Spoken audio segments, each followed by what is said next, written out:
Assalamualaikum warahmatullahi wabarakatuh.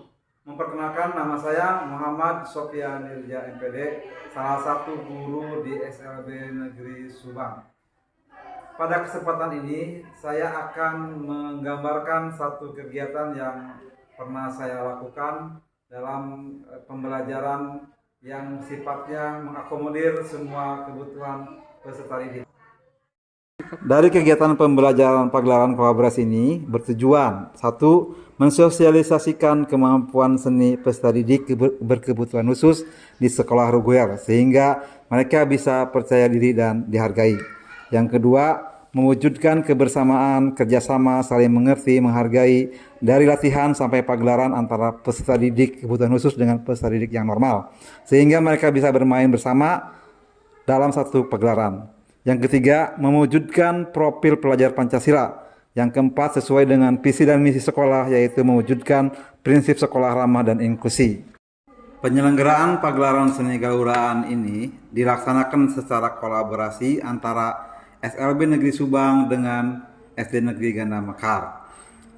Pelaksanaan pagelaran seni kolaborasi ini adalah satu, persiapan. Dalam persiapan ini kita merencanakan, menentukan hari pelaksanaan, merencanakan latihan-latihan, persiapan pembelajaran dalam pagelaran seni kolaborasi.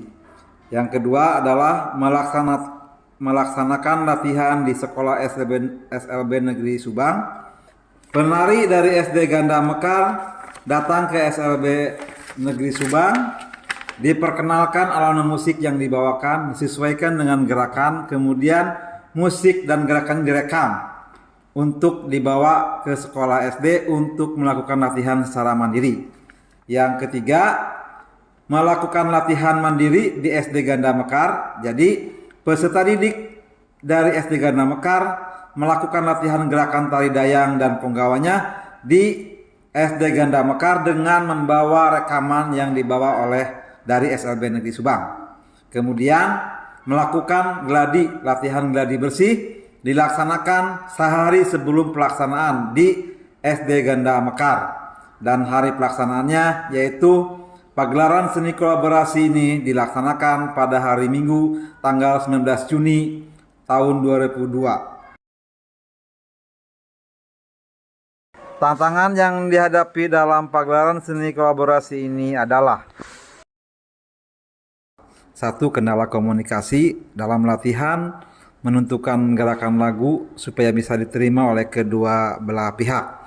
Yang kedua adalah kendala waktu dan kesempatan karena kedua belah sekolah ini jaraknya cukup jauh. Yang ketiga adalah kendala dana pembiayaan. Upaya penyelesaian permasalahan yang dihadapi dengan komunikasi waktu, mensinkronkan gerakan dengan musik dan lagu ini kita lakukan antisipasi latihan dengan gerakan-gerakan yang ingin disampaikan dalam pagelaran ini. Pertama, dilatih terlebih dahulu bersama di SLB Negeri Subang. Kemudian musik dan lagu serta langkah-langkah gerakannya direkam. Hasil rekaman ini kemudian dibawa ke SD Ganda Mekar untuk dilatihkan di sana.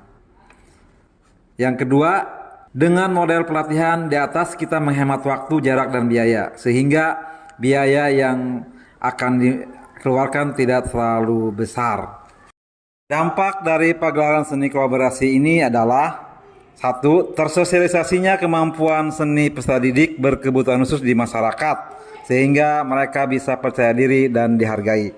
Yang kedua, terwujudnya kebersamaan, kerjasama, saling mengerti, menghargai dari latihan sampai pagelaran antara peserta didik kebutuhan khusus dengan peserta didik yang normal. Yang ketiga, munculnya kemampuan pengalaman melaksanakan pagelaran seni sehingga mereka bisa mengapresiasi seni Sunda gauraan ini. Yang keempat, munculnya profil Pancasila dengan ditunjukkan kompetensi beriman, bertakwa kepada Tuhan Yang Maha Esa dan berakhlak mulia. Ini ditunjukkan dengan menghargai perbedaan dari teman anak berkebutuhan khusus sebagai makhluk ciptaan Tuhan Yang Maha Esa. Berempati terhadap ABK ternyata mempunyai kemampuan yang bisa diapresiasi dalam aktivitas kelompok. Yang kedua adalah kompetensi berkebinekaan global. Munculnya kompetensi mengenal, menghargai, melestarikan budaya daerah dengan berpartisipasi dalam pagelaran seni geluraan sebagai budaya kesenian Sunda Jawa Barat. Menumbuhkan sikap mandiri peserta didik, mampu mengenali kualitas diri, minat diri, serta tantangan yang dihadapi dalam mensukseskan pagelaran seni geluraan ini. Menyelesaikan tantangan latihan bersama supaya bisa tampil dengan baik. Mampu mengembangkan kemampuan dirinya dengan adanya motivasi bahwa teman ABK pun mampu menunjukkan kemampuannya dalam pagelaran seni kolaborasi. Kemudian, mereka dapat menunjukkan sikap kreatif, dapat ditunjukkan dengan apresiasi minat bakatnya dalam bentuk karya pagelaran seni kolaborasi ini yang bisa diterima oleh masyarakat. Kemudian, yang terakhir adalah dampak terwujudnya sekolah yang ramah dan inklusi. Terwujudnya prinsip non-diskriminasi. Kesimpulan dari kegiatan ini, ternyata kegiatan ini dapat berdampak dalam penguatan profil Pancasila. Selain bisa meningkatkan kemampuan peserta didik dan teraktualisasinya kemampuan peserta didik di masyarakat, juga mereka bisa diterima di tengah masyarakat. Untuk hal tersebut, saya mengusulkan bahwa kegiatan kolaborasi ini bisa diselenggarakan oleh kegiatan-kegiatan yang lain di pembelajaran yang lain, misalkan dengan pembelajaran vokasional dengan SMK, sehingga SLB bisa berkolaborasi dalam menyelenggarakan pembelajaran vokasional dengan SMK, juga misalkan dengan pendidikan olahraga ataupun yang lainnya. Demikian paparan dari saya, mudah-mudahan bisa berguna untuk kemajuan peserta didik kita sehingga mereka bisa menjadi mandiri. Bersama kita wujudkan sekolah ramah dan inklusif.